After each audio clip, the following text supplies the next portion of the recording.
पुरअसरार कहानियों में adventure, suspense और क्राइम स्टोरी तो शामिल होती है, लेकिन उनमें मजाक का अंसर शामिल करना एक मुश्किल तरीन काम है। ज़ैर नज़र स्टोरी में ये अनोखी खूबी पैदा की गई है और फ़राईन मिस्र की लातादाद पुरअसरार कहानियों में उसके हैरत अंगेज दास्तान की शमूलियत एक मुनफरिद अमल है, और जहां उसमें लम्हा लम्हा सनसी है वहां बेख्तियार कहके भी शामिल हैं। एडवेंचर, सस्पेंस और तंदो मज़ा से भरपूर नावल M.A. राहत के कलम से ताबूत। मेरे माता पिता कौन हैं? मैंने सरगोशी के अंदाज में पूछा। अफसोस, मैं ये भी नहीं जानता। मुझे तो तुम तन्हा एक जगह मिली थी। तुम्हारे पास ऐसा साजो सामान था जिससे ये पता चलता था कि तुम किसी बहुत बड़े आदमी की बेटी हो। मैं तुम्हें उठा लाया और फिर मैंने तुम्हारी अपनी बेटियों ही की तरह परवरिश बल्कि खिदमत की, और मैंने सबसे कह दिया कि पिदमा को किसी राजकुमारी की तरह रखा जाए। मगर अब बुरा वक्त आ गया है। क्यों? अब क्या हो गया है? मैंने उसकी बात काटी। कुछ ऐसे लोग मेरे पीछे पड़ गए हैं जो तुम्हें अपने साथ ले जाना चाहते हैं। वो मेरे भी दुश्मन हैं और तुम्हारे भी।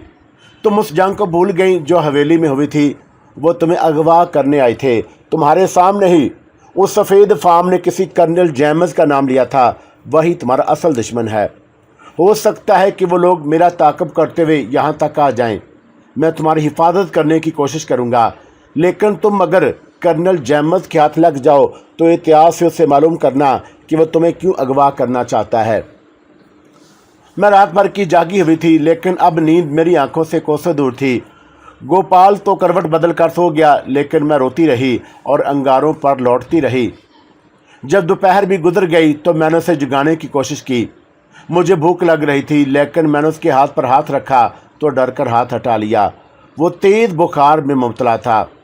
गालबन सफ़र की थकन से उसे नढाल कर दिया और मैंने उसे जगाकर पानी पिलाया तो उठ कर बैठ गया। मैं बीमार हो गया हूँ, मगर तुम चिंता ना करो। कुछ खाया पिया तुमने? नहीं।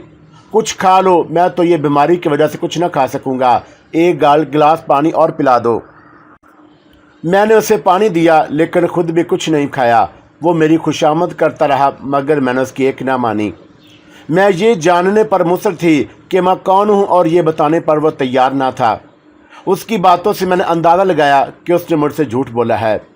वक्त गुजारने के साथ साथ गोपाल की हालत ख़राब से ख़राब तर होती गई और वो अब नीम गशी की कैफियत में था। जब मुझे बहुत ज़्यादा भूख लगी तो मैंने कुछ खा पी लिया, लेकिन उससे मैंने और कोई गुफ्तगू नहीं की। दूसरे दिन सुबह 10 बजे उसने फिर पानी मांगा और मैंने उसे पानी पिलाया तो उसने मेरा हाथ पकड़ लिया और निढाल लहजे में बोला, पिदमा, मेरी हालत ख़राब से ख़राब तर होती जा रही है। मैं मरना नहीं चाहता, क्योंकि अभी मुझे तेरे लिए बहुत कुछ करना है। लेकिन अगर मुझे कुछ हो जाए तो जिस तरह भी बन पड़े तो यहाँ से चांद नगर रवाना हो जाना। वहाँ ठाकर लाजपाल की हवेली तलाश करने में तुझे कोई दिक्कत नहीं होगी। उसे बस ये बता देना कि तू गोपाल सांगा की बेटी है और तेरा नाम पिदमावती है। मैंने नाम ज़हन नशीन कर लिया, लेकिन इस तसव्वुर ही से मुझे खौफ आ रहा था कि मैं इस जंगल, इस वीराने में तन्हा रह जाऊंगी। लेकिन क्या कर सकती थी। दोपहर के तकरीबन 12 बजे होंगे कि अचानक बाहर से घोड़ों के टापों की आवाज़ें उभरीं और गोपाल के जिस्म में जैसे बिजली का करंट दौड़ गया। वो अब तक बुरी तरह नढाल नजर आ रहा था, लेकिन इस वक्त उसने फुर्ती से बंदूक उठाई और गार के दहाने के करीब आकर बैठ गया। दूसरे घोड़ों को देखकर वो घोड़े भी हनहनाए जो हमारे थे और अभी तक उस गार के अकब में बंधे हुए थे। गालबन उनकी हनहनाहट ने दूसरे लोगों को इस तरफ मतवज्जा कर दिया और घोड़ों की टापें तेज़ रफ्तारी से गार के करीब आने लगीं। चंद लम्हे वो गार में बैठा रहा और फिर उसे न जाने क्या सूझी कि गार से बाहर निकल आया। लेकिन दहाने पर रुककर उसने मुझसे कहा कि मैं बाहर निकलने की कोशिश ना करूं। ज़रा देर बाद मैंने गोलियां चलने की आवाज़ें सुनी जो काफ़ी देर तक आती रहीं और फिर बंद हो गई। मैं खामोशी से सांस रोके गार में ही बैठी थी कि दफतन किसी ने अंदर झांक कहा, लड़की बाहर निकल आओ। इत्मीनान रखो, तुम्हें कुछ नहीं कहा जाएगा, लेकिन अगर तुमने हथियार इस्तेमाल करने की कोशिश की तो तुम्हें इस जगह ख़त्म कर दिया जाएगा। ज़ुबान और लहजा हिंदुस्तानी था और मैं थोड़ी देर सोचती रही और फिर बाहर निकल आई। बाहर 5 आदमी थे, जिनमें से सिर्फ एक हिंदुस्तानी था, गोपाल का कोई पता नहीं था और मैंने इधर उधर देखा तो हिंदुस्तानी ने आगे बढ़कर मुझसे कहा, गोपाल को तलाश कर रही हो और वो खैरियत से है और आगे जा चुका है। कहाँ? मैंने सवाल किया। उसकी हालत ख़राब थी, हमने उसे घोड़े पर बिठाकर शहर भिजवा दिया है ताकि डॉक्टर उसका इलाज कर सकें। चारों अंग्रेज़ भूखी निगाहों से मुझे घूर रहे थे। वो नौजवान थे और चेहरों ही से खतरनाक नज़र आते थे। न जाने क्यों मुझे उनकी मुस्कुराहटें बहुत मकरूह महसूस हुई। मैंने हिंदुस्तानी की तरफ देखा और वो उनसे मुख्तलिफ नज़र आता था। मेरा वो घोड़ा जिस पर मैं यहाँ तक आई थी उसके कब्ज़े में था, जब उसका अपना घोड़ा थोड़े फासले पर खड़ा हुआ था। सोचो मत, जो कुछ तुमसे कहा जा रहा है करो, और मैं बाबा के बगैर कहीं नहीं जाऊंगी। तुमसे कहा ना कि बाबा को उसकी बीमारी की वजह से आगे ले जाया जा चुका है, परेशान क्यों हो? यहाँ से तुम भी उन्हीं के पास जाओगी। मैं चंद लम्हे सोचती रही, उनकी निगाहों में ना आती तो यकीनन उनके साथ जाना पसंद ना करती, लेकिन गोपाल मौजूद नहीं था और मैं बेबस हो चुकी थी। चुनांचे इसके सिवा कोई चारा नहीं था कि उनके साथ ही चलूं। हमारा सफ़र तकरीबन 3 घंटे जारी रहा। हम एक जगह रुके तो हिंदुस्तानी मेरे करीब आ गया। गालबन वो मेरी हिफाजत करना चाहता था और मैंने मशकूक निगाहों से उसे देखा तो उसने जल्दी से होंठों पर उंगली रखकर मुझे खामोश कर दिया और आंखों ही आंखों में एक सिमत इशारा किया। पहले तो मैं उसका मकसद ना समझ सकी, लेकिन फिर मेरी निगाहें उसी तरफ उठ गईं। एक दरख्त के पास मैंने जो मंजर देखा वो मेरे लिए इंतहाई दहशतनाक था। एक शख्स दरख्त के तनों में कीलों से गड़ा हुआ था। उसकी गर्दन सीने पर झुकी हुई थी, हाथ और पांव फैलाकर उनमें कीलें जड़ दी गई थी। ये दहशतनाक मंजर देखकर मेरी हलक से एक दिलखराज चीख निकली और मैं घोड़े से नीचे आ रही। अंग्रेज़ चौंक कर मेरी जन्म तमज्जा हो गए। मैं अपनी जगह से उठकर उस दरख्त की जानब चल पड़ी। दरख्त के साथ कीलों में गड़ा हुआ शख्स गोपाल सांगा था। उसे नहायत दरिंदगी के साथ जिंदा दरख्त के साथ जड़ दिया गया था। मेरे हलक से मशीनी अंदाज में चीखें निकलने लगी और फिर मैं बेहोश हो गई। होश आया तो खुद को इंतहाई खूबसूरत कमरे में पाया। मेरे बदन के नीचे बड़ी आरामदा मसहरी थी, लेकिन मैं तन्हा थी। मैं उठकर दरवाजे के पास पहुंच गई और उसे ज़ोर ज़ोर से पीटना शुरू कर दिया। ज़रा देर के बाद एक उधेड़ उम्र हिंदुस्तानी औरत ने दरवाज़ा खोला, जिसके पीछे कुछ मर्द भी खड़े हुए थे। क्या बात है? औरत ने करख्त लहजे में पूछा। मैं कहाँ हूँ? मैं बाहर आना चाहती हूँ। नहीं, तुम्हें अंदर ही रहना है। बेकार बातों से परहेज़ करो। अगर तुमने कोई गड़बड़ की तो ये चारों वहशी कुत्ते तुम्हें भंबोड़ कर रख देंगे। जाओ, अंदर जाओ और इनके सामने आने की कोशिश मत करो। ये तुम्हारे हक़ में बेहतर है। औरत ने कुछ ऐसे अंदाज में ये जुमले कहे थे कि मैं खौफजदा हो गई और वापस अंदर आकर मसहरी पर जा लेटी। मेरी आंखें आंसू बरसा रही थीं। थोड़ी देर गुजरी थी कि दरवाजे पर दोबारा आहटें हुई। इस बार कुछ नए लोग अंदर दाखिल हुए। एक बूढ़ा आदमी जिसके बाल बिल्कुल सफ़ेद थे, वो अंग्रेज़ नज़र आता था। उसके साथ गठे हुए सर का मालिक एक और शख्स था जो धोती और कुर्ता पहने हुए, माथे पर चंदन का टीका लगाए हुए था। उसके हाथ में कीमती छड़ी दबी हुई थी। पीछे कुछ और लोग आए जो दरवाजे के करीब खड़े हो गए। वो दोनों मुझे घूरते हुए मेरे पास आ गए थे। धोती वाले शख्स ने कहा, पिदमा कुमारी होश में आ गई। देखो, तुम लोग मुझे छोड़ दो। मैंने क्या बिगाड़ा है तुम्हारा? क्यों इस तरह मुझे यहाँ ले आए हो? क्या दुश्मनी है तुम्हारी मुझसे? मैं कौन हूँ और मेरी ज़ात से तुम्हें क्या नुकसान पहुँचा है? फ़िक्र मत करो कुमारी जी, यहाँ तुम आराम से हो और हम तुम्हें यही कहने आए थे कि किसी किस्म की फ़िक्र ना करना। तुमसे कुछ बातें पूछना थी। अगर तुम्हारा दिमाग सही हो तो इन बातों का जवाब दो। हो सकता है कि तुम्हारी जान बच जाए, वरना नुकसान भी उठा सकती हो। बिल्कुल, अंग्रेज़ ने उर्दू में कहा और मैं चौंक कर उसे देखने लगी।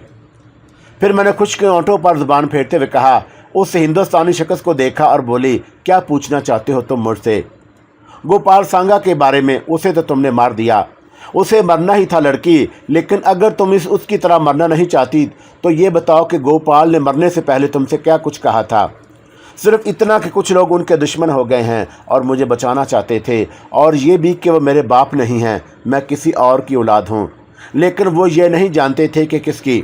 लड़की, जहन पर जोर देकर गोपाल की तमाम हरकतों की तफसील बताओ। कोई ऐसी चीज़ तुम्हारे पास जो गोपाल ने अपने कब्जे में कर ली हो, या जिसके बारे में उसने कभी इशारतन कहा हो कि उससे तुम्हारी शनाख्त हो सकती है? काश ऐसी कोई चीज़ होती, मैंने गमज़दा लहजे में कहा और हिंदुस्तानी अंग्रेज़ की तरफ देखने लगा। तब अंग्रेज़ से टूटी फूटी उर्दू में कहा, कोई बात नहीं, मैं सारी ज़िंदगी इंतज़ार कर सकता हूँ लाजपाल। और मैं बुरी तरह चौंक पड़ी। लाजपाल का नाम ही तो लिया था गोपाल ने, लेकिन उसने तो ये कहा था कि अगर उसे कुछ हो जाए तो मैं चांद नगर जाकर लाजपाल के पास पनाह लूँ। क्या यही शख्स लाजपाल है? चलिए कर्नल जेम्स, मेरा ख्याल है कि ये हमें कुछ नहीं बता सकेगी, लाजपाल ने कहा तो मैं भूंचका रह गई। दोनों नाम ही मेरे शिनासा निकले थे। उस वक़्त तो वो चले गए, लेकिन अगली सुबह दोनों मकार फिर मेरे पास मौजूद थे। इस बार वो दोनों तनहा ही थे। बड़े इत्मीनान से आकर कुर्सियों पर बैठ गए। कर्नल जेम्स ने जेब से पाइप निकालकर दांतों में दबा लिया और उसे सुलगाने लगा। लाजपाल बोला, पद्मावती, आपने सूरत हाल का अच्छी तरह अंदाज़ा लगा लिया होगा। बेहतर यह है कि अपनी याददाश्त इस्तेमाल करके हमारे सवालात के जवाब दे दें। बचपन से कोई ऐसी शय जो आपके लिए महफूज रखी गई हो, या जिसका तज़किरा गोपाल ने इस अंदाज में किया हो कि आपकी ज़िंदगी का कोई अहम राज है, अगर आप उसकी निशानदही कर देती तो यूँ समझ लीजिए कि हमारे और आपके दरमियान हर खेल ख़त्म हो जाता। इसके बाद आपको जीवन गुजारने की आज़ादी होगी, जिसके साथ जी चाहे रहें। हमें आपसे कोई दिलचस्पी ना होगी, बल्कि यही नहीं, आपको जीवन गुजारने के लिए एक अच्छा घर और बहुत सी दौलत दे दी जाएगी ताकि आपको कोई तकलीफ़ ना हो, वरना आप इसी कैद खाने में अपनी ज़िंदगी गुजार देंगी। मैं नफ़रत भरी निगाहों से उन दोनों को देखती रही। कर्नल जेम्स चेहरे से मकार नज़र आता था, कमबख्त बूढ़ा था, लेकिन ऐसी शानदार सेहत का मालक कि सफ़ेद बाल मसनूई मालूम होते थे। वो पाइप के गहरे गहरे कश ले रहा था और बज़ाहिर खुद को इन तमाम बातों से लातल्लुक़ ज़ाहिर कर रहा था। मैंने लाजपाल का चेहरा देखा और फिर आहिस्ता से बोली, एक बात मुझे भी बता दीजिए चाचा जी, क्या ये चांद नगर है? लाजपाल ने किसी कदर चौंक कर मुझे देखा और फिर आहिस्ता से बोला, हाँ चांद नगर ही है, मगर उससे तुम्हें क्या वास्ता? यही तो परेशानी की सबसे बड़ी बात है लाजपाल जी। अगर ये चांद नगर है और आप लाजपाल हैं तो फिर बाबा ने मुझे ये क्यों कहा था कि वो इन गारों में मर जाएं, तो मैं किसी तरह कोशिश करके चांद नगर पहुँच जाऊँ और आपके पास पनाह ले लूँ? ऐसा क्यों कहा था उन्होंने? मुझे दुश्मनों के मुँह में क्यों फेंकना चाहा था? मैंने सवाल किया और लाजपाल हंस दिया। अगर उसने ये कहा था तो फिर इसके अलावा कुछ सोचा नहीं जा सकता कि अपनी उम्र के आखिरी वक्त में वो पागल हो गया था, वरना होश में ये कभी ना कहता। चलें, ये तो बता दे कि मैं कौन हूँ और उसके बाद जो लोग चाहें मेरे साथ करें। तू सोने की चिड़िया बल्कि हुमा है कि जिसके सर पर बैठ जाए उसकी ज़िंदगी बन जाए। बूढ़ा कर्नल जेम्स का मकरूह कहका कमरे में गूंज उठा। लाजपाल, तुम बहुत मस्करे हो। लाजपाल हंसते हुए मुझे देखता रहा। समझ गई तू कि तू कौन है? हाँ, अब मेरे सवाल का जवाब दे, हमारे पास ज़्यादा वक्त नहीं है। तो फिर लाजपाल, मेरा बाबा तो शायद आखिरी वक्त में पागल हो गया था, मगर तुम सारी ज़िंदगी पागल रहोगे। ऐसी कोई चीज़ मेरे इल्म में नहीं है, अगर होती भी तो तुम्हें कभी ना बताती। लेकिन एक बात सुनकर तुम्हें खुशी होगी कि मैं अपनी धुन की पक्की हूँ। तुम लोग जो सलूक चाहो मेरे साथ कर सकते हो, लेकिन किसी बात में मुझे झुका नहीं सकते। मरना हर शख्स के बस में होता है। अगर तुमने मेरे साथ कोई बदतमीज़ी करने की कोशिश की तो मैं जान दे दूंगी। कर्नल ने अपनी जगह से उठते हुए कहा, चलो लाजपाल, ये लड़की अभी ठीक नहीं है। लाजपाल एक गहरी सांस लेकर उठ गया था। जब वो चले गए तो मैं सोचने लगी कि ऐसी कौन सी चीज़ हो सकती है जो हमेशा मेरे पास रही हो और मुझे उसकी हिफाजत करने के लिए कहा गया हो। सिर्फ एक चीज़ हमेशा मेरे पास थी, सोने का वो जेवर जो इस वक्त भी मेरे गले में था। एक बार बाबा ने कहा था कि ये मेरी जन्म कुंडली है और जन्म कुंडली हमेशा साथ रखनी चाहिए, और यही जन्म कुंडली मेरी गर्दन में पड़ी हुई थी। मैंने टटोल कर उसे देखा और सोचने लगी, क्या यही जन्म कुंडली उन लोगों के लिए बासे दिलचस्पी हो सकती है? बहरतौर मैंने ये फ़ैसला कर लिया कि ये शायद जन्म कुंडली है या नहीं, लेकिन मैं इसे किसी को भी कभी नहीं दूंगी। पूरा दिन गुजर गया। खाने पीने का बंदोबस्त कर दिया जाता था और मैं थोड़ा बहुत जहर मार कर भी लेती थी, क्योंकि बचपन ही से मुझ में भूख बर्दाश्त नहीं थी। सारे गम तकलीफ़ें अपनी जगह। शाम को लाजपाल दोबारा मेरे कमरे में आया। इस बार कर्नल जेम्स उसके हमरा नहीं था। उसके चेहरे पर भी कुछ तब्दीलियां नज़र आ रही थी। अंदर दाखिल होते ही वह बेख्तियार मुझ पर झपटा। मैं समझ नहीं सकी थी कि वह क्या करना चाहता है, लेकिन लाजपाल ने मेरा सर अपने सीने से लगा लिया और मेरे बालों में हाथ फेरते हुए कहने लगा, मेरी बच्ची, मेरी बेटी, अपने चाचा को इतना मजबूर समझ कि उसके बाद मजबूरियों का तस्वर ख़त्म हो जाए।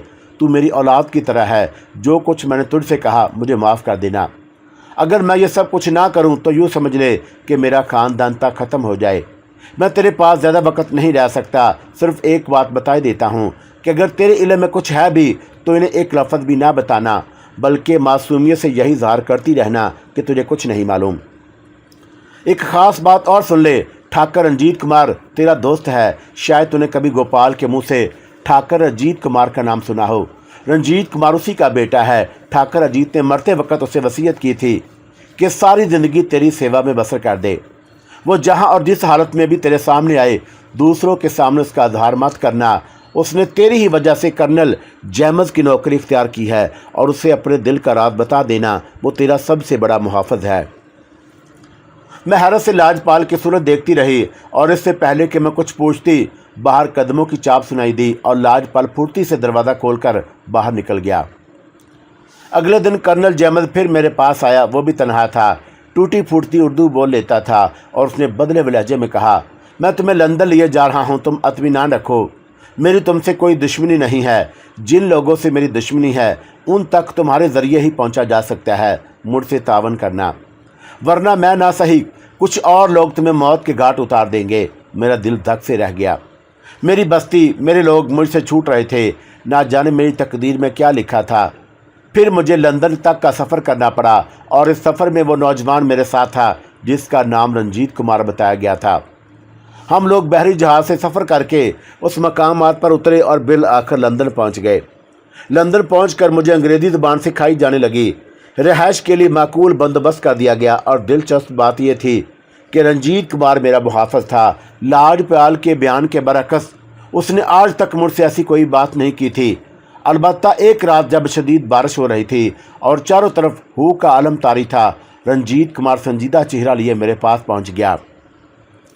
पिदमा जी, आज पहली बार मुझे मौका मिला है कि मैं आपसे कुछ ज़ाती बातें भी पूछ लूँ। चंद जुमले कहना चाहता हूँ। अब मैं आपके दुश्मनों में ज़रूर शामिल हूँ, लेकिन आपके वह दोस्त हूँ। पिताजी ने मुझे वसीयत की थी कि मैं आपको अपना जीवन सौंप दूँ और आप ही के लिए मर जाऊँ। मैं आपको पूरी तफसील तो नहीं बता सकता, बस इतना कहता हूँ कि अगर आप अपने बारे में कुछ नहीं जानती तो अपनी हिफाजत का बंदोबस्त ज़रूर रखिएगा। वो ऐसी बात जो आपके ज़हन में हो उन्हें ना बताइए, वरना उसके बाद आपकी ज़िंदगी को कोई ज़मानत नहीं रहेगी। लाजपाल जी ने भी मुझे यही कहा था। मैं इतनी आजत आ चुकी हूँ कि अपनी ज़िंदगी से कि अब अगर मुझे मौत भी आ जाए तो मुझे चिंता नहीं। नहीं कुमारी जी, आपको मरना नहीं है। बहुत से काम है आपके सुपुर्द, आप अपना जीवन बचा कर रखिए। बल्कि कुछ ऐसे लोग भी हैं जो आपके लिए जी रहे हैं, उससे अपना ख्याल रखिएगा। वो वापसी के लिए पलटा ही था कि मैंने उसे अकब से पकड़ लिया। क्या तुम भी मुझे नहीं बताओगे कि मैं कौन हूँ और मेरे जीवन का क्या राज है?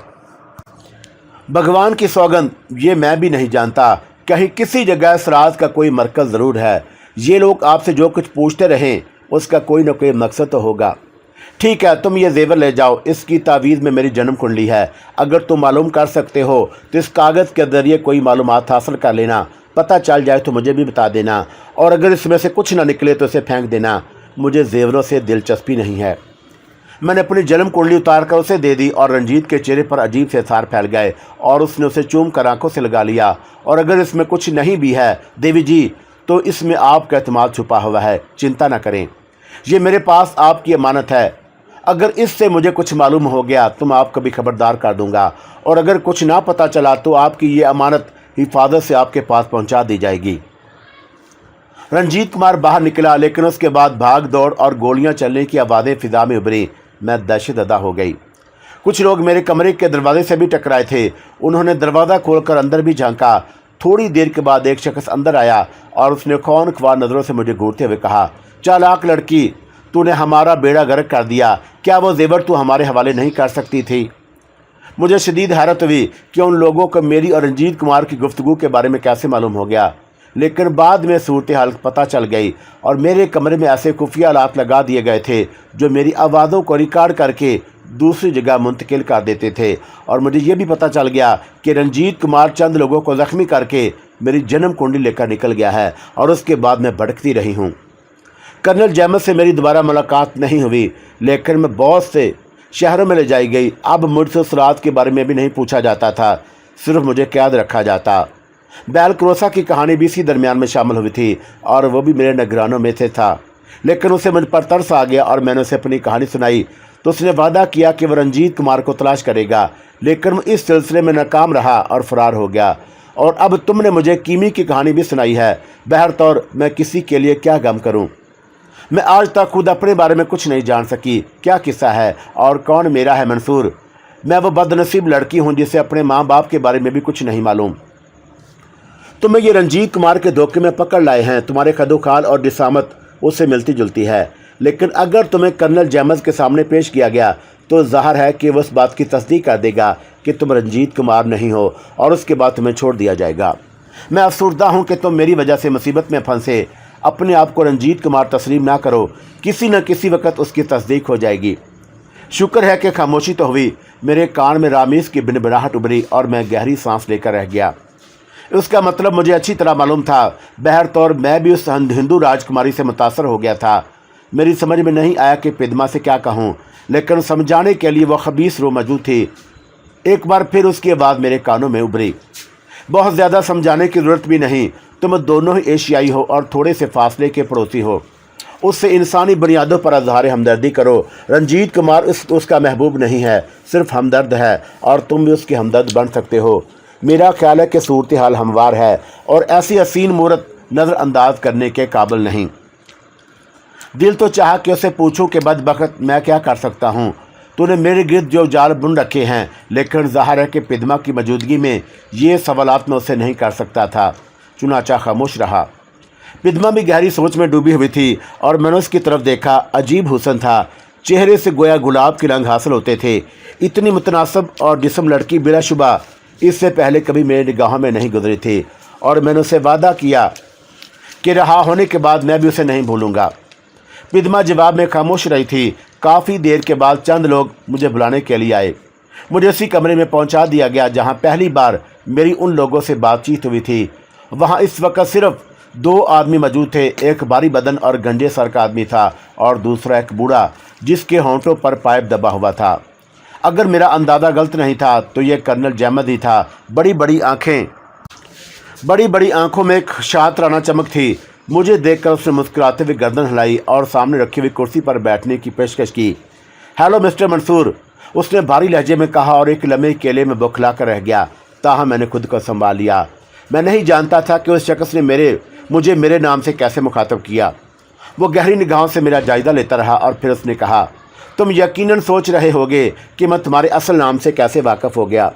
डाक्टाफोन एक मामूली सी इजाद है।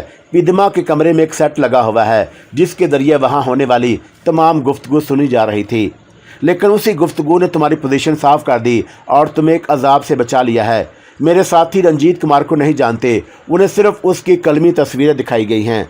तुम्हारे कदोखाल काफ़ी हद तक रंजीत कुमार से मिलते जुलते हैं, इसलिए वो लोग तुम्हें पकड़ लाए। मैं खामोश रहा। ज़ाहिर है कि क्या कह सकता था। कर्नल थोड़ी देर मुंतज़र रहा, लेकिन मैं खामोश रहा तो वह दोबारा गोया हुआ।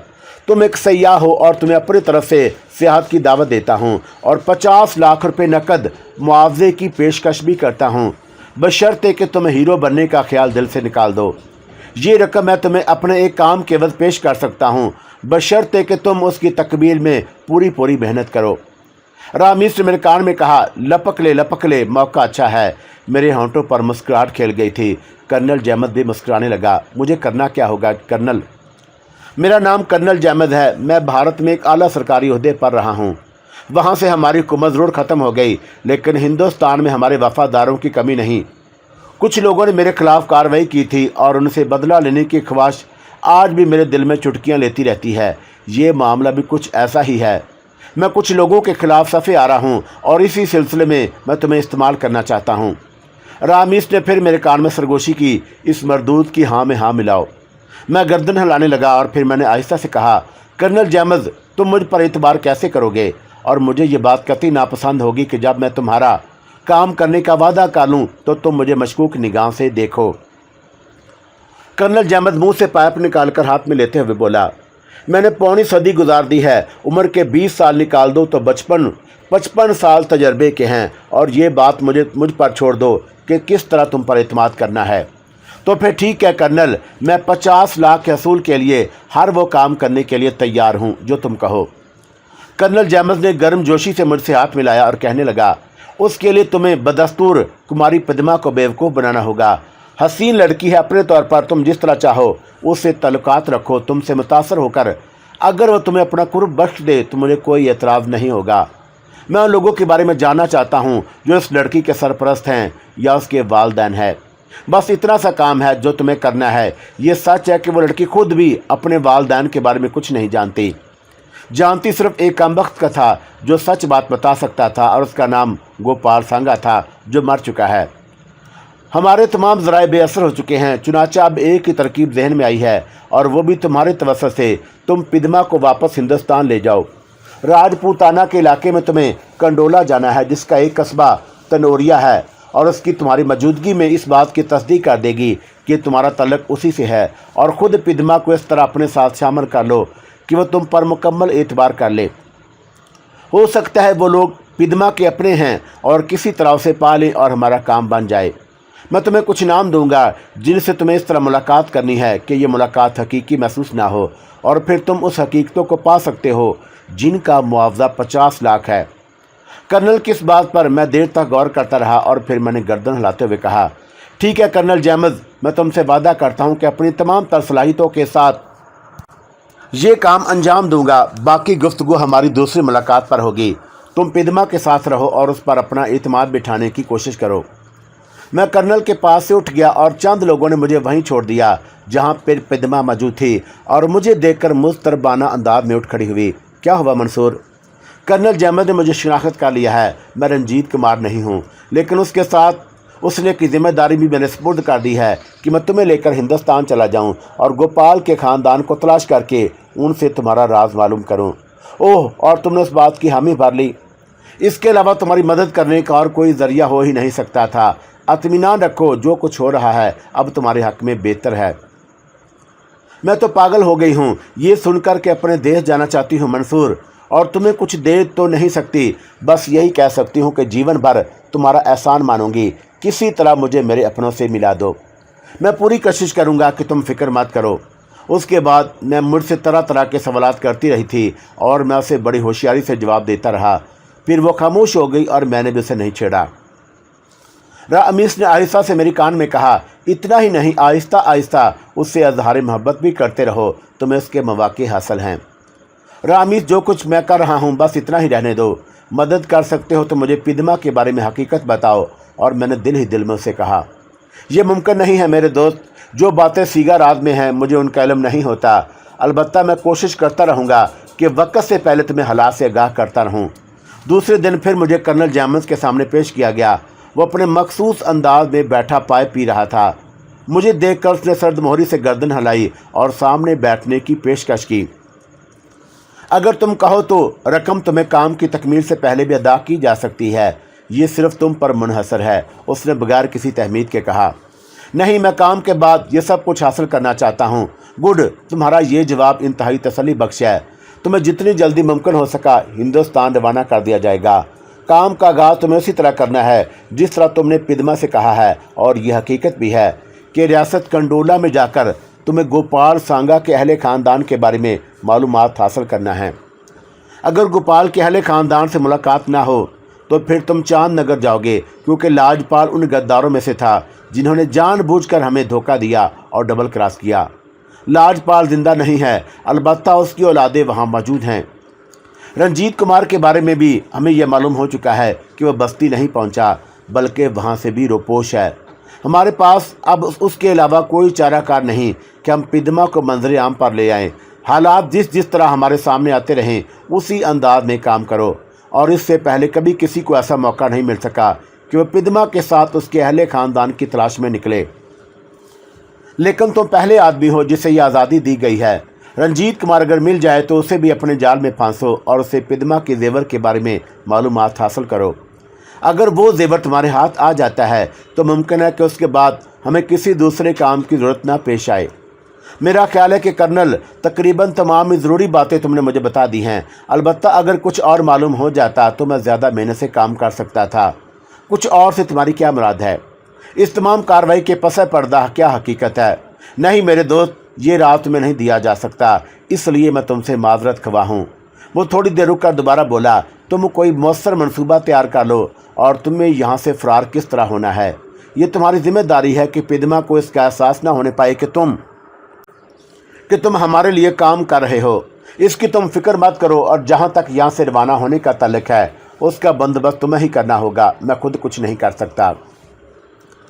कर्नल जेम्स पुरख्याल अंदाज में गर्दन हिलाने लगा था, फिर बोला, ठीक है, तुम्हें यहाँ से मुंतकिल किया जाएगा और उसके बाद रास्ते में तुम फरार होने की कोशिश करना, किसी होटल में ठहर जाना, बाकी इंतजामात करने के बाद तुम्हें हिंदुस्तान रवाना कर दिया जाएगा। मैं पुरसकून अंदाज में गर्दन हिला दी और वहाँ से उठाया। मैं कर्नल जेम्स की हदायत के मुताबिक अमल करता रहा। पिदमा भी काफ़ी हद तक पुरसकून थी। कम वक्त रामीस की हदायत भी मेरे साथ थी। उसकी इब्तिदा मैंने उस वक़्त की जब कर्नल जेम्स के प्रोग्राम के बाद हम होटल में मुंतकिल हुए। काफ़ी खूबसूरत होटल था, वहाँ हमें कमरा हासिल हो गया।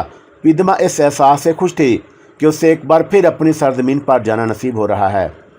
मैंने सबसे पहले होटल के उस कमरे में डेक्टाफोन तलाश करने की कोशिश की, लेकिन चौका कमरा कर्नल जेम्स की तरफ से बुक नहीं कराया गया था, बल्कि उसे मैंने अपने तौर पर हासिल किया था। चुनाचा डेक्टाफोन नहीं मिल सका और मैं मुतमिन होकर वहाँ मुकीम हो गया। आज़ादी के लम्हात भी कितने खुशगवार होते हैं मंसूर। पिदमा ने बिस्तर पर ढेर होते हुए कहा, तुम्हारे बारे में कुछ तफसीलात नहीं मालूम हो सकी। बहरतौर मैं समझती हूँ कि तुम्हारा सहारा मेरे लिए नहायत कीमती है। अपने बारे में तुम्हें सिर्फ इतना ही बता सकूँगा कि एक सयाह हूँ। तुम्हारे अपने चाहने वाले भी तो तुम्हारी वापसी के मुंतज़िर होंगे। अगर उनके बारे में कुछ बताने में दिक्कत महसूस करते हो तो मैं तुमसे माफ़ी चाहती हूँ। कुछ नहीं पूछूंगी, लेकिन एक दूसरे से तारफ़ तो ज़रूरी होता है। तुम्हारी तो कम से कम शिनाख्त है, और मुझसे तो कोई ये सवाल करे तो ज़रा मेरी कैफियत का अंदाज़ा लगाओ। मैं जानता हूँ पिदमा, लेकिन तुम्हें यह सुनकर यकीनन इबरत होगी कि कम से कम तुम किसी की तलाश में तो सरगर्दा हो, अपने बारे में कुछ जानना चाहती हो, जबकि मैं अपने बारे में सब कुछ जानते हुए भी किसी की तलाश में सरगर्दा नहीं हूँ, क्योंकि ये जानना मेरे लिए दुख का बायस है कि मेरा इस दुनिया में कोई नहीं और तन्हा हूँ बिल्कुल। हाँ, अब तो मैं हूँ तुम्हारे साथ और तुम मेरे मौसन हो, तो मैं तुम्हारी इस मोहब्बत को कैसे भूल सकती हूँ। कम वक्त रामीस ने गर्दन के पास चुटकी ली थी। मौका फ़ायदा उठाओ, और वो बोला और मैंने कान झाड़ने लगा। पद्मा मीठी निगाहों से मुझे देख रही थी। फिर वो बोली, क्यों, क्या मुझे अपनों में तस्लीम करने में पसर पेश है? नहीं पिदमा, अपने से खुशबख्ती का यकीन कर नहीं कर आ रहा। बहरतौर तुम्हारे ये अल्फाज मेरे लिए बेहद कीमती हैं। मुझे ज़्यादा मसरत उस वक़्त होगी जब तुम हमारे मकसद में कामयाब देखो। और पिदमा मुस्कुराती रही और फिर आहिस्ता से संजीदा हो गई। तुमने मेरे दिल में उम्मीद की बहुत सी रोशनियाँ कर दी हैं। उसने एक सोफ़े पर बैठकर आंखें बंद कर लीं। वो वाकई किसी माहिर संग तराश का एक हसीन मुजस्मा मालूम हो रही थी। मैं गहरी निगाहों से उसे देखता रहा। रामीस पर ख्वाम ख्वाह गुस्सा आता था, वरना यह हकीकत थी कि पिदमा को अगर सारी ज़िंदगी अपने सामने बिठाकर देखा जाता तो ज़िंदगी गुजारने का एहसास भी ना होता। वो पाँव के नाखून से लेकर सर के बालों तक एक ऐसी मुकम्मल औरत थी कि जिसके बाद तनासब का तस्वर ख़त्म हो जाता। उसने आंखें खोली तो मैं अपनी मुहैयत से चौंका। क्या देख रहे हो? कुछ नहीं पिदमा, तुम पर गौर कर रहा हूँ। बिलाशुबा तुम्हें किसी रियासत की राजकुमारी ही कहा जा सकता है, क्योंकि आम लोग इतने हसीन नहीं होते। मैंने इन अल्फाज पर उसके चेहरे पर शिगुफ्तगी देखी थी, लेकिन उसने संजीदगी से कहा कि मैं रियासत की राजकुमारी के बजाय अगर किसी बनिए की लड़की भी निकलूं तो मुझे इतनी मसरत होगी जितनी किसी राजकुमारी के होने से।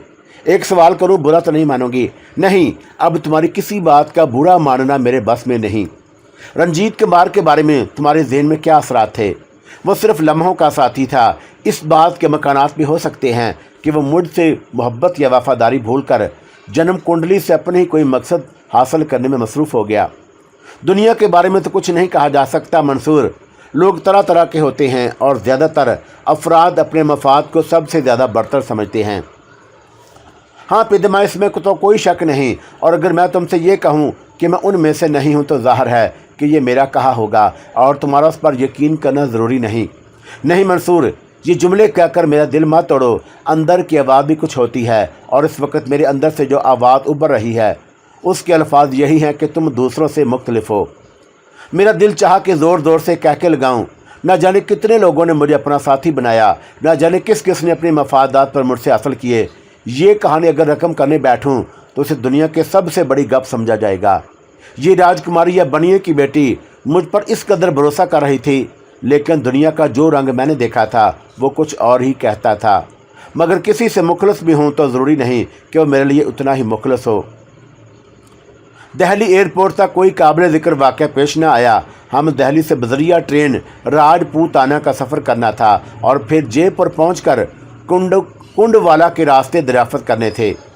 पिदमा ने मुझसे पूछा कि अब क्या इरादा है, दिल्ली में क़याम किया जाएगा या फ़ौरन ही यहाँ से रवानगी का बंदोबस्त। जैसा तुम कहो कुमारी जी, बेहतर तो ये है कि दिल्ली में रुक कर हम अपने आप को संभालें और उसके बाद आगे का सफ़र करें।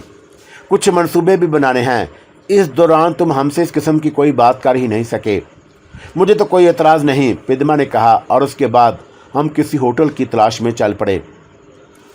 अशोका हसीन तरीन होटल था जिसमें हमें कमरा मिल गया और हम इस कमरे में मुकीम हो गए। पिदमा इस दौरान मुझसे काफ़ी बेतकल्लफ हो चुकी थी।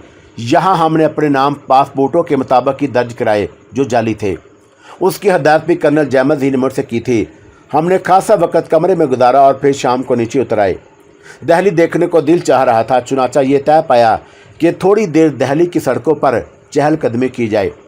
हम होटल से निकलकर पैदल ही चल पड़े। लातादाद रवायतों का शहर दिल्ली हमारे सामने था। उससे पहले भी कभी दिल्ली नहीं आया था, लेकिन उसकी कहानियाँ बहुत सुनी थी और दिल्ली की शक्ल बदली हुई थी, लेकिन उन रवायतों के खंडरात आज भी देखे जा सकते थे। पिदमा मेरे साथ बहुत खुश थी। हमने महसूस किया कि लातादाद निगाहें हमारी तरफ उठी हुई हैं। पता नहीं उसकी क्या वजह थी, लेकिन पिदमा कुछ झिम्पी से नजर आ रही थी। काफ़ी देर तक हम चहलकदमी करते रहे और उसके बाद अशोका वापस आ गए। अपने कमरे में पहुंचकर पिदमा ने मुस्कुराते हुए कहा, मंसूर, क्या तुमने महसूस किया कि बहुत से लोग हमें ख़ास तौर से देख रहे थे? हाँ, मैंने सरसरी अंदाज में कहा। उसकी वजह क्या हो सकती है? पिदमा ने होंठों पर हल्की सी शोखी मुस्कुरा दी। तुम्हारी खूबसूरती के अलावा और क्या कहा जा सकता है? मैंने सादा से अंदाज में कहा। ज़ाहिर है कि यही बात मेरे ज़हन में आई थी, लेकिन पिदमा की आंखों में शर्म के तासरात नज़र आने लगे थे। फिर वह बोली, और तुम्हें क्यों देख रहे थे? अब मैंने महसूस किया कि उसकी इस सवाल में शरारत सी छुपी हुई थी। चुनाचा मैंने भी मुस्कुराते हुए कहा, सोच रहे होंगे कि हूर के पहलू में लंगूर कहाँ से पहुँच गया। और पिदमा हंस पड़ी। ये इनकसार तो लखनऊ वालों का है और तुमने कहाँ से सीख लिया? सच बोला है, इसमें इनकसार की क्या बात है? मेरा ख्याल कुछ और है। क्या बात? जो चीज़ जो है बताया नहीं जा सकता।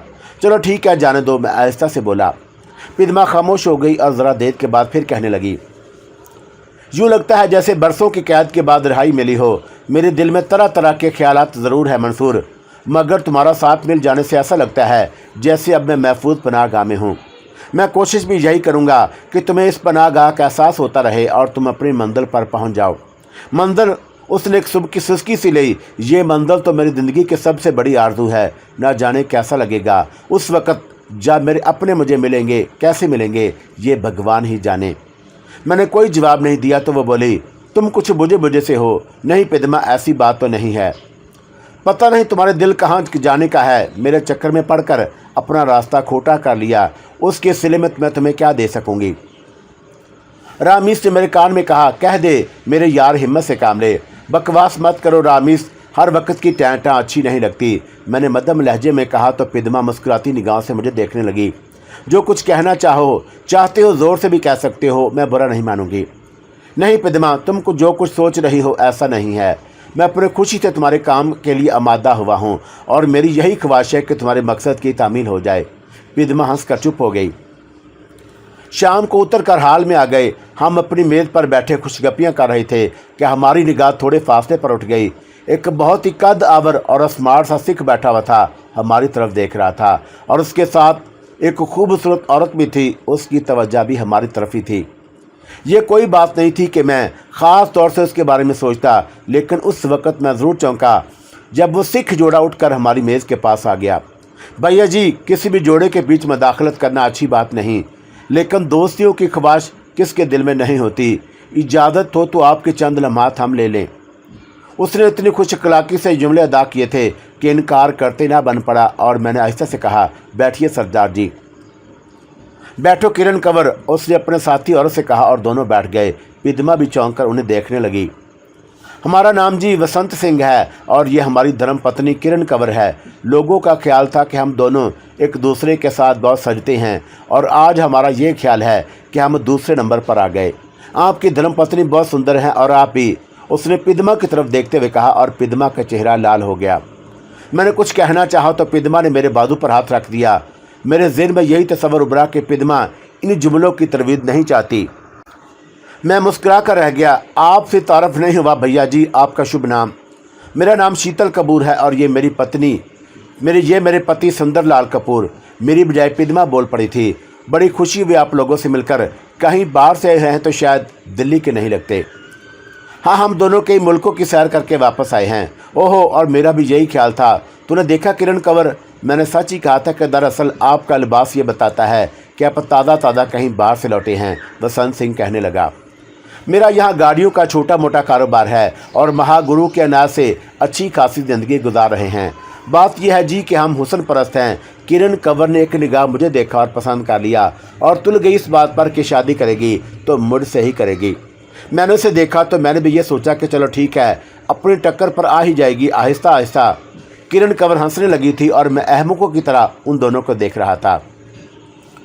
वसंत सिंह कहने लगा, क्या बात है भाई जी, आप ज़रा कम बोलते हैं, मगर आपकी धर्म पत्नी जी खासी खुश अखलाक हैं।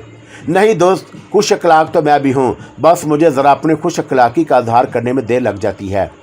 मैंने सूरत-ए-हाल को संभालते हुए कहा, वैसे पिदमा की हरकत को मैंने अजीब सी निगाह से देखा था। रफ्ता रफ्ता वो खुलती जा रही थी। खैर, अब ऐसी बात भी नहीं कि मैं उसकी इस बेतकल्फ़ी से किसी परेशानी का शिकार हो जाता। बस फितरतन ही मैं देर से घुलने मिलने वालों में से था। वसंत सिंह ज़रूरत से कुछ ज़्यादा ही मिलनसार था। हम लोगों को उसने अपनी रिहाइशगाह पर दावत भी दे दी और वादा लिया कि दूसरे दिन रात का खाना हम उसके साथ खाएंगे। ज़बरदस्ती की बात थी। हम लोग तो ये फ़ैसला भी नहीं कर पाए थे कि दूसरी रात हमें दिल्ली में रुकना है या नहीं। ख्याल यही था कि यहाँ कुछ वक्त गुजार कर ज़रा मालूमात हासिल की जाएंगी और उसके बाद हम राजपूताना की तरफ चल पड़ेंगे। जब हम अपने कमरे में पहुँचे तो मैंने पिदमा की तरफ देखते हुए कहा, पिदमा, बात कुछ समझ में नहीं आई। महसूस मत करना मंसूर, दरअसल ना जाने क्यों मुझे उन लोगों की आंखों में कुछ शुबहात महसूस हुए थे और तुम जानते हो कि इस वक्त मैं ज़माने से डरी हुई हूँ और मैं नहीं चाहती कि हमें उन्हें अपनी असलियत बता दे और फिर ज़ुबानी तौर पर ये जुमले कहने में इतना बड़ा हर्ज भी नहीं। ताज्जुब है, मैंने मुस्कुराते हुए कहा। क्यों? इसलिए कि तुम हिंदुस्तानी खातून हो और हिंदुस्तानी लड़कियों के बारे में मैंने ये सुना है कि वह जिसे एक बार दिल से अपना पति मान लेती हैं, सारी ज़िंदगी उसका पीछा नहीं छोड़ती। पिदमा हंसने लगी। तुम इत्मीनान रखो मंसूर, मेरे और तुम्हारे दरमियान तो बहुत बड़ी खलीज हायल है, मज़हब की खलीज। और फिर वैसे भी ना तुम इतनी बुरी तबीयत के मालिक हो और ना मैं। परेशान होने की ज़रूरत नहीं, तुम जब कहोगी मैं तुम्हारा पीछा छोड़ दूँगी। मैंने गहरी निगाहों से उसे देखा और मैं अगर ना हो चाहूँ तो मैंने सवाल किया और मुझे महसूस हुआ कि रामीस मेरी खोपड़ी पर हाथ फेर रहा है और मैंने उसका हाथ झटक दिया था। ये सब बात की बातें हैं, पहले तो हमें अपनी मंजिल तलाश करनी है जिसका तुमने मुझसे वादा किया है, पिदमा ने कहा। और एक लम्हे में मैंने महसूस कर लिया कि अब उसकी जहनी कैफियत काफ़ी बदल चुकी है। वो मेरी तरफ माइल नज़र नहीं आती थी। चंद लम्हे हम दोनों खामोशी से कुछ सोचते रहे और फिर मैंने कहा, तुम्हारा क्या ख्याल है पिदमा, ये शक किस किस्म का हो सकता है? मैं नहीं जानती, बस यूँ समझ लो कि मेरी छठी हिस्स ने मुझे खबरदार किया था और मैंने उसकी तरफ देखा था और वह हमारी तरफ देख कर कुछ गुफ्तगू कर रहे थे। और मैं तुमसे पहले भी कह चुकी हूँ कि दिन में जब हम लोग यहाँ चहलकदमी कर रहे थे तो बहुत सी निगाहें हमारी तरफ उठी हुई थी, लेकिन उन निगाहों का मफहूम कुछ और था, जबकि इस जोड़ों की निगाहों में मैंने कुछ मुख्तलिफ कैफियत देखी है। रात का खाना हमने कमरे में ही मंगवा लिया और उसके बाद हम आराम करने लेट गए। पिदमा मुझसे कुछ फासले पर लेटी खामोशी से छत को घूर रही थी। ना जाने क्यों मेरे ज़हन में सनसनाहटें पैदा होने लगी। काफ़ी देर इसी तरह खामोशी से गुजर गई। फिर पिदमा ने मुझे पुकारा, नींद आ रही है? नहीं, कोई ख़ास नहीं। तो फिर खामोश क्यों हो? ये भी कोई ख़ास बात नहीं, चलो आम ही सही बता तो दो। नहीं पिदमा, ज़ाहिर है कि मुख्तलिफ़ ख्यालात ज़हन में आते रहते हैं, उनमें अमूमन बेसरूपा ही होते हैं और मैं इस वक्त कोई ख़ास बात नहीं सोच रहा, लेकिन तुम भी तो सोच में खोई हुई थी। हाँ, मैं तो बस वही सब कुछ सोच रही थी जो आज तक सोचती रही हूँ। हाँ, मैं जानता हूँ कि तुम्हारे दिल में न जाने क्या क्या ख्यालात आते होंगे। नींद आ रही है तो फिर क्यों ना चाय मंगवा कर पी जाए, अगर तुम ज़रूरत महसूस कर रही हो। नहीं, बस बैठेंगे, कुछ बातें करेंगे। अभी हमने कोई कार्रवाई भी नहीं की थी कि दरवाजे पर दस्तक हुई। न जाने कौन आया और मैंने दरवाज़ा खोला तो बेहतरीन लिबास में मलबूस एक शख्स एक वेटर के साथ खड़ा था। वेटर वही था जो हमारे कमरे में सर्विस कर रहा था। दूसरे शख्स ने दोनों हाथ जोड़कर हमें प्रणाम किया। माफ़ कीजिएगा, मुझे आपके आराम में मदाखलत का हक़ तो नहीं पहुंचता, लेकिन होटल मैनेजर के सिए से मुझ पर जो फ़राइज़ आयद होते हैं उनकी तकमील मैं ज़रूरी समझता हूँ। बातें करनी है आपसे। इस वेटर को अपनी तस्दीक के लिए साथ लिया था। आइए मैनेजर साहब, वेटर तुम हमारे लिए चाय भिजवा दो। बहुत बेहतर जनाब। वेटर ने गर्दन खम की और वापस चला गया। मैनेजर अंदर आ गया और उसने देखा और जिसने अब स्लीपिंग गाउन पहन लिया था। मैं आप लोगों की तवज्जो उस शख्स की जानब मबज़ूल कराना चाहता हूँ जिसका नाम अजीत सिंह है और जिसने अपने साथी औरत के साथ आपसे मुलाकात की थी। साथी औरत और उसने उसका नाम किरण कंवर बताया था और उसे अपनी बीवी कहा था। एक बात मैं आपसे अर्ज़ कर दूं कि किरण कंवर सब कुछ हो सकती है, उसकी बीवी नहीं। ये बात अब जहां से चाहें तस्दीक कर लें। और वो एक ट्रांसपोर्टर है, लेकिन कारोबार दर हकीकत कुछ और है। पुलिस के पास मुमकिन है कि उसके सिलसिले में कोई सबूत ना हो, लेकिन पुलिस ने उसे आज तक गिरफ़्तार नहीं किया। वो मुख्तलिफ जराइम में मुलव्वस है, गैर मुल्कियों से दोस्ती बढ़ाता है और फिर उन्हें अपने जाल में फांस लेता है। हर चंद के आप मकामी लोग नहीं मालूम होते, लेकिन चौंका बाहर से आए हैं, इसलिए मैं अपना फ़र्ज समझा कि आपको सूरत हाल बता दूं। शुक्रिया मिस्टर मैनेजर, आपने हम पर बड़ा एहसान किया। मैंने जवाब दिया, हम जयपुर जाना चाहते हैं और इस सिलसिले में हमारी ज़रूरत पूरी नहीं हो सकी। चुनाचा हमने यहाँ दिल्ली में क़याम किया और आप बराह करम कल दिन किसी वक्त हमें जयपुर जाने का बंदोबस्त कर दीजिए। मैंने पिदमा से मशवरा किए बगैर प्रोग्राम बना लिया। हो सकता है कि वसंत सिंह के हमारे लिए कोई ऐसी ही बात हो और मैं किसी भी किस्म का ख़तरा मोल नहीं ले सकता था। इस वक्त तक का ख़तरात को टालते रहना ज़्यादा बेहतर था, जब तक सूरत हाल नागज़ेर ना हो जाए। मैनेजर ने गर्दन खम करते हुए कहा कि आपके ख्वाहिश की तकमील हो जाएगी। आप बजरिया ट्रेन रवाना होना पसंद करेंगे। बेहद शुक्रिया मैनेजर, और एक बार फिर हम इस अनायत के लिए शुक्रगुजार हैं। कोई बात नहीं जनाब, ये मेरा फ़र्ज़ था, इजाज़त चाहता हूँ, मैनेजर ने कहा और हम उसे दरवाजे तक छोड़ने आए। दरवाज़ा बंद करके मैंने पिदमा की तरफ देखा और वो भी अब संजीदा हो गई थी। कहने लगी, हो सकता है कि वसंत सिंह हमें गैर मुल्की जोड़ा समझ कर लूटना चाहता हो, या फिर यह भी मुमकिन है कि उसकी इस मुलाकात में कोई गहराई पोशीदा हो। क्या कहा जा सकता है, लेकिन मोहतात रहना अच्छी बात है। तुम मेरी इस कार्रवाई से इख्तलाफ तो नहीं रखती? बिल्कुल नहीं मंसूर, ये बेहतर है कि जिस कदर जल्द मुमकिन हो सके हमें यहाँ से निकल जाएं। ना जाने क्यों मैं ज़हनी तौर पर एक खलिश सी महसूस करने लगी हूँ। ऐसे लग रहा है जैसे वसंत सिंह और वो एकदम खामोश हो गई और मैंने भी कुछ नहीं कहा था। दूसरे दिन तकरीबन 11 बजे मैनेजर ने हमें ट्रेन के फर्स्ट क्लास कंपार्टमेंट के 2 टिकट ला कर दिए और बताया कि 12:20 पर ट्रेन रवाना होगी। तमाम इंतजामात मुकम्मल कर दिए गए हैं। मैनेजर को तमाम अदायगियाँ कर दी गईं और हमने ज़ाती तौर पर शुक्रिया भी अदा किया। फिर अपने मुख्तसर से सामान के साथ मुकर्रर वक़्त से काफ़ी पहले स्टेशन पहुंच गए। हम नहीं चाहते थे कि वसंत सिंह कहीं से हमें पा ले। ट्रेन कहीं और से आ रही थी और दिल्ली के स्टेशन पर उसे सिर्फ 20 मिनट रुकना था। चुनाचा हमारे स्टेशन पर पहुंचने के चंद ही मिनट के बाद मतलूबा ट्रेन आ गई और हम फर्स्ट क्लास कंपार्टमेंट को तलाश करके बैठ गए। कंपार्टमेंट में हमारे अलावा भी बहुत से अफराद थे। हमें हर शक्ल पर शुबा सा होता कि वसंत सिंह आ पहुंचा। इस दौरान रामीज से कोई राब्ता कायम नहीं हुआ था और वह मेरे करीब ज़रूर मौजूद था, लेकिन मैंने उससे किसी तरह की गुफ्तगू मुनासिब नहीं समझी। उस कम वक्त का एक ही मौक़िफ़ था और अपने मतलब की बात के अलावा वो और कोई बात नहीं करता था। ट्रेन चल पड़ी तो पिदमा इत्मीनान से बैठकर मुस्कुराती निगाहों से मुझे देखने लगी। अभी तक तुम्हारे ज़हन पर वसंत सिंह ही सवार है? हाँ, तुमने अपनी जिम्मेदारी मुझ पर जो छोड़ दी है, मैंने कहा और वह लगावट के अंदाज में मुझे देखने लगी और फिर उसने आहिस्ता से आंखें बंद कर लीं। जयपुर रेलवे स्टेशन पर उतरने के बाद होटल चल दिए। शहर बड़ा शानदार था और माहौल वही सब कुछ था जिसकी तवक्का की जा सकती है। होटल में मकामी और गैर मकामी लोग मौजूद थे। यहाँ हम अपने कमरे में बंद होकर रह गए। अब फैसला ये करना था कि यहाँ से चांद नगर की जानब रवाना हुआ जाए या कंडोला की तरफ, जहाँ के कस्बे तनूरिया में मैंने परवरिश पाई थी और जहाँ से हमें गोपाल के बारे में मालूमात हासिल हो सकती थी।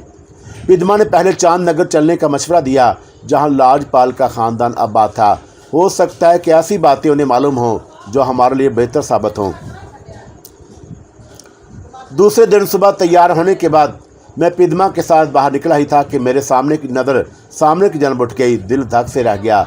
ये काबिल यकीन बात नहीं थी, लेकिन इसको आंख जुटलाया भी नहीं जा सकता था। हमारे सामने कुछ फासले पर वसंत सिंह अपनी नाम नहाद बीवी के साथ मौजूद था और वह दोनों इसी तरफ आ रहे थे।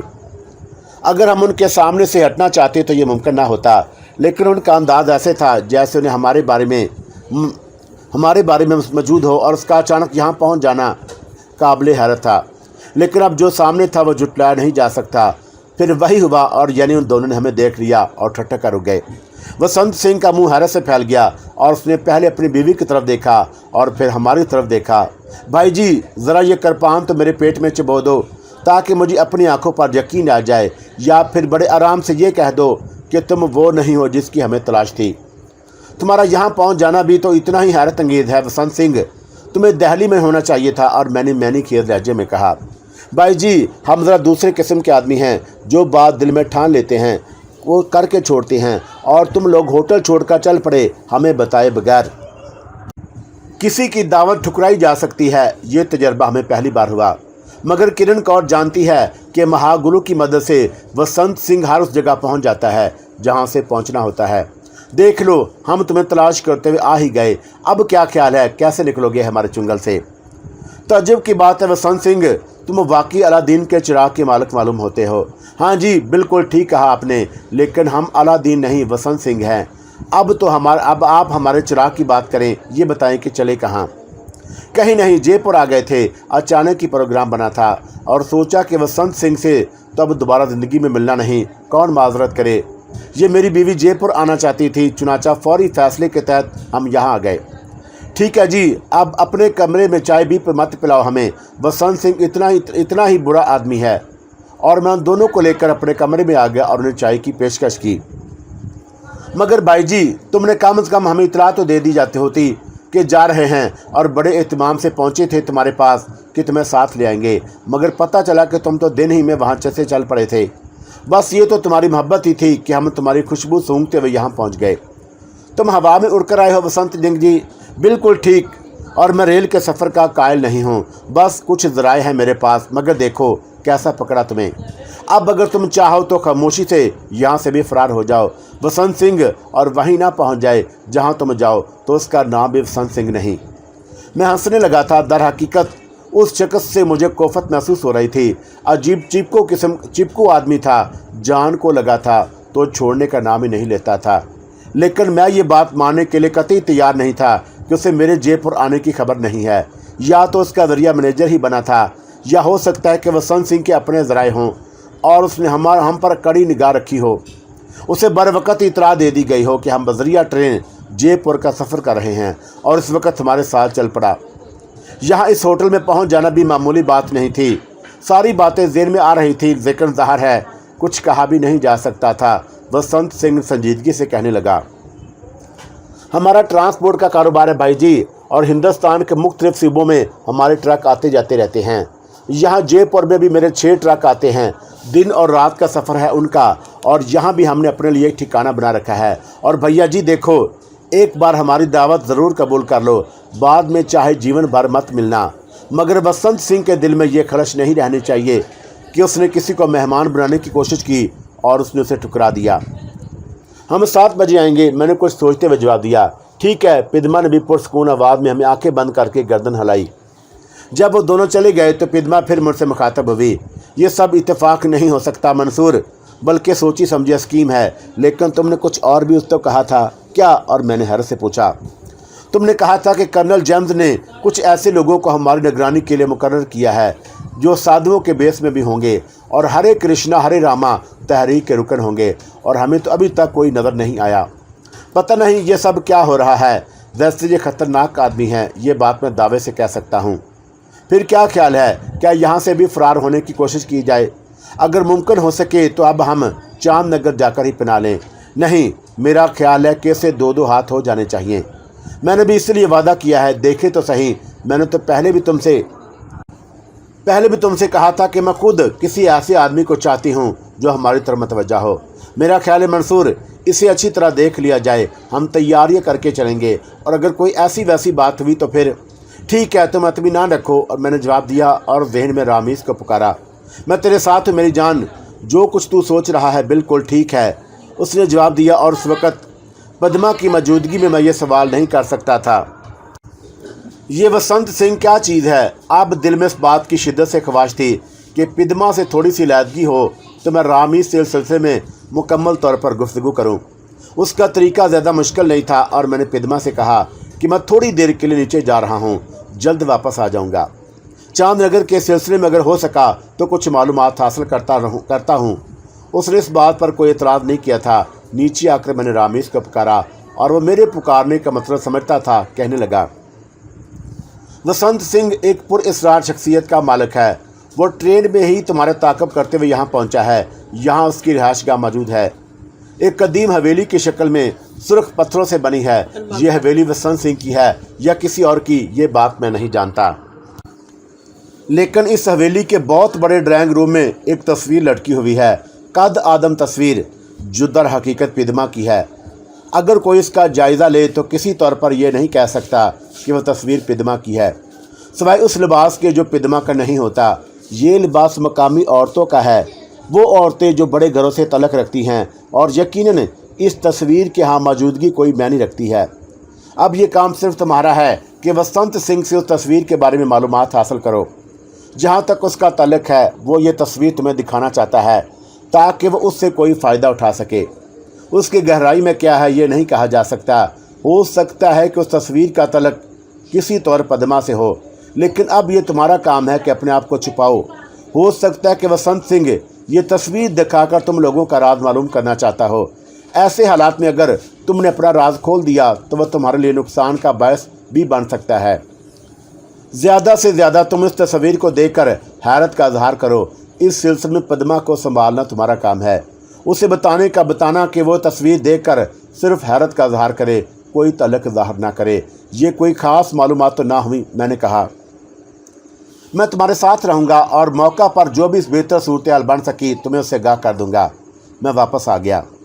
पद्मा अपने कामों में मसरूफ़ थी और उसने मुझसे कुछ भी नहीं पूछा था।